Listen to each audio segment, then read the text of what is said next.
So our project is called Student Financial Assistance. My name is Julia and I'm the UX researcher and designer. My name is Perry and I was also UX researcher and designer.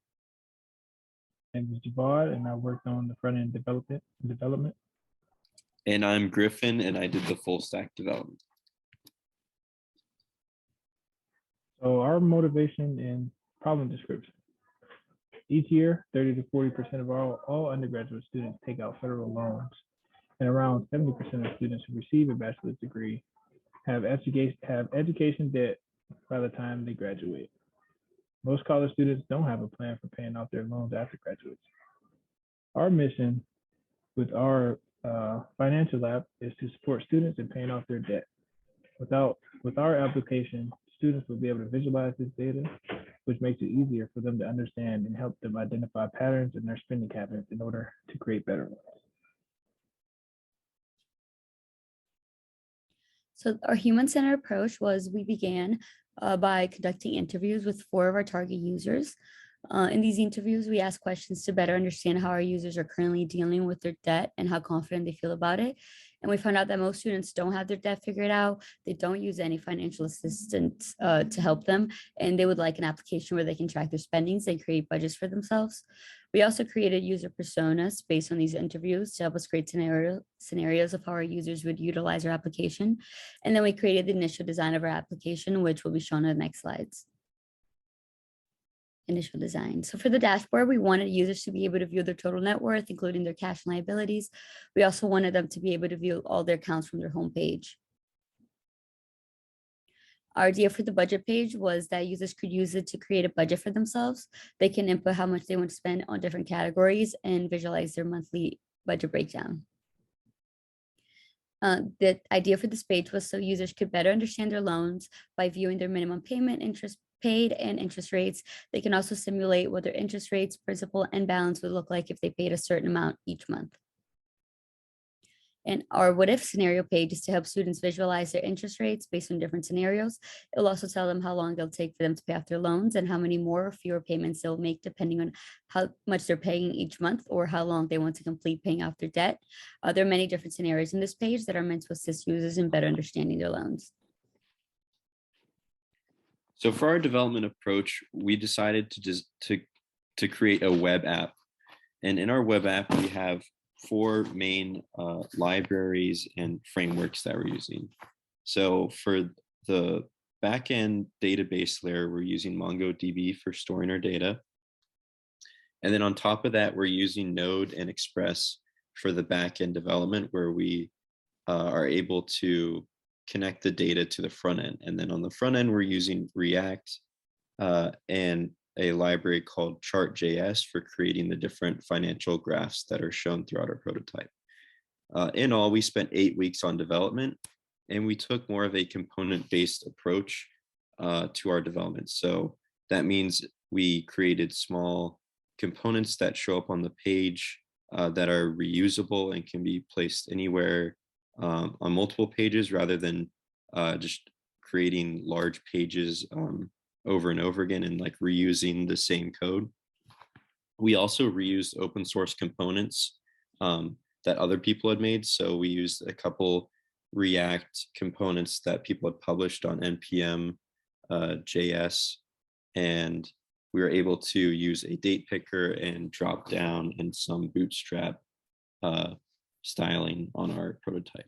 And lastly, we had to pull our design from our Figma prototype that we showed just before this slide. And in our development, we ended up reeling back some parts for our design, which we'll talk about later. So I will go to our website on Heroku. So as you can see here, this is our homepage, our landing page. So user John Doe can see their total net worth over time.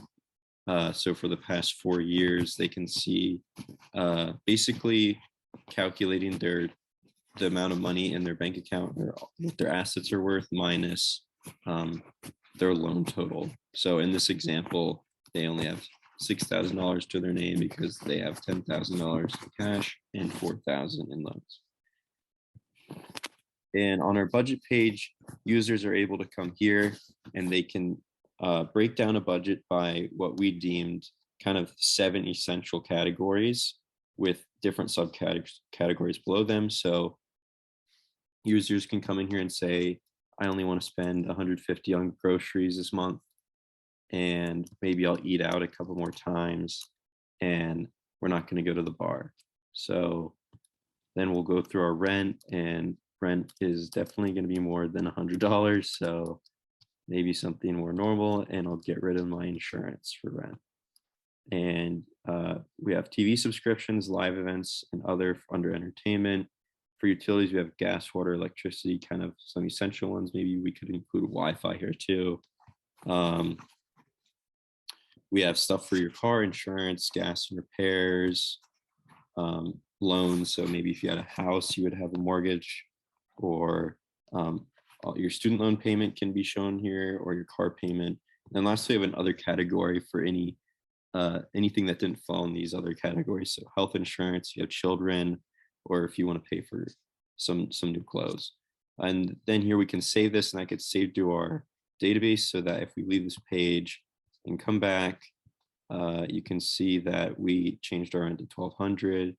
And on the right, those changes show up as a total of your subcategory. So for food, it should be 250, and you can see food is the red. $250 are being spent there. So this way, users are able to break down how much they want to spend in each area and what that kind of looks like on a month-to-month basis. So next, you can see our transactions page here. Users are able to come here and see all of their transactions for a specific date range. So right now, you're looking at the past 11 months. And then if I click one of these columns, we can see the breakdown of that month on the right. So the entertainment was up and the rent was up. But if we go to May, you can see, oh, that changes a little bit, and we're spending more on food and utilities. And then we can change the numbers here to get a closer breakdown of maybe 3 months. And those changes get reflected in these specific transaction details. So this should only go to September. And lastly, kind of our prized possession of the whole prototype is our loan page. So for this loan, we can see we have $45,000 on it. And let's say we refinance, so it's only one loan, and we have a good rate of 5.2%. Most standard student loans are about 10 years, so that's 120 months.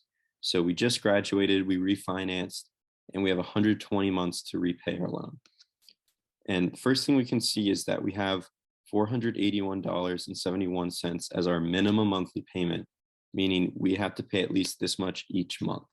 So if I go in here and I pay the minimum monthly, on the right, our graph will simulate what your payments look like over time, and basically what's happening to your loan over time in terms of the balance, which is the amount of money you currently owe, or basically the original balance of your loan, the interest, which is like we said, the cost of borrowing. This is what really eats people up when they're paying off loans. And then the principal is what you're paying off of the balance after your interest is taken out. So you can see, even if we're paying the minimum monthly, the user can easily see how the interest eats up their payments for about the first 48 months into their term. And then over time, once they start paying off more principal, the interest doesn't get as bad. But users can also see, what if I only ended up paying $200 a month? Well, you're actually going to end up spending $170,000 on a $45,000 loan because the interest gets so bad. But if we simulate, maybe I'm living at home for a little while, or I get a pay raise, I can pay $800 every month. Well, I'm going to pay off my loan in almost half the time, 65 months, and the interest wasn't really that bad after about the first year. So this tool is really good for helping anyone who isn't very financially literate to easily see, oh, this is the true cost of my loan is only $52,000 if I'm paying this much per month, and this is how much interest I paid by the end. And then to hit home more on this idea of predicting what I should pay each month, we have a what if calculator down here. So these are 4 specific scenarios that we said users would definitely want to be able to look into and evaluate what they should be doing. So similar to above, I want to pay $600 a month. I can check here and it'll compare my current plan, which is paying the minimum monthly $481 a month, to this new plan. I'm actually going to save $3,000 and I'll finish in 91 months, or another way of saying that is you'll pay 29 fewer payments this way. We can also do a lump sum payment. So if you got a bonus at the end of the year and you wanted to pay $5,000 to your loan, you can see that you're actually going to end up paying 16 fewer payments and save almost $2,000 by putting $5,000 into your loan. And you can compare the total cost of your loan by the end of it in this new scenario.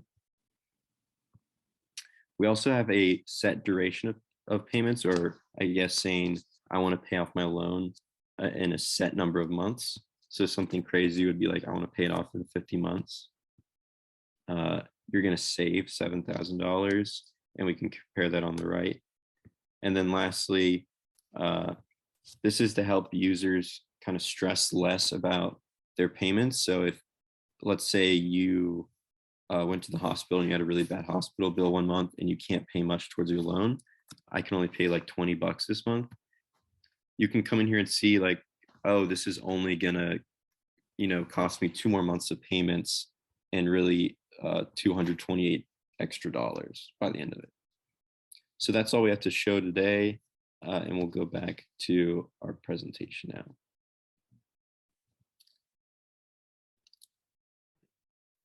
So we had some self-reflection that we kind of went over towards the back end of this project. What we found is throughout this project timeline that we had, we constantly looked back at our work and reviewed it using a type of agile approach. And we learned from week to week what worked and what didn't. And that really helped us in the long run. We were able to look back what we did, kind of talk as a group about our progress that week and see maybe what we need to do more of or less of. An example of this is our homepage and our what if scenarios. We learned from our peer review sessions and our constant communication within the group that we need to make some changes to these pages. And we actually ended up removing a whole what if scenario, as well as changing around the homepage, kind of the functionality of it.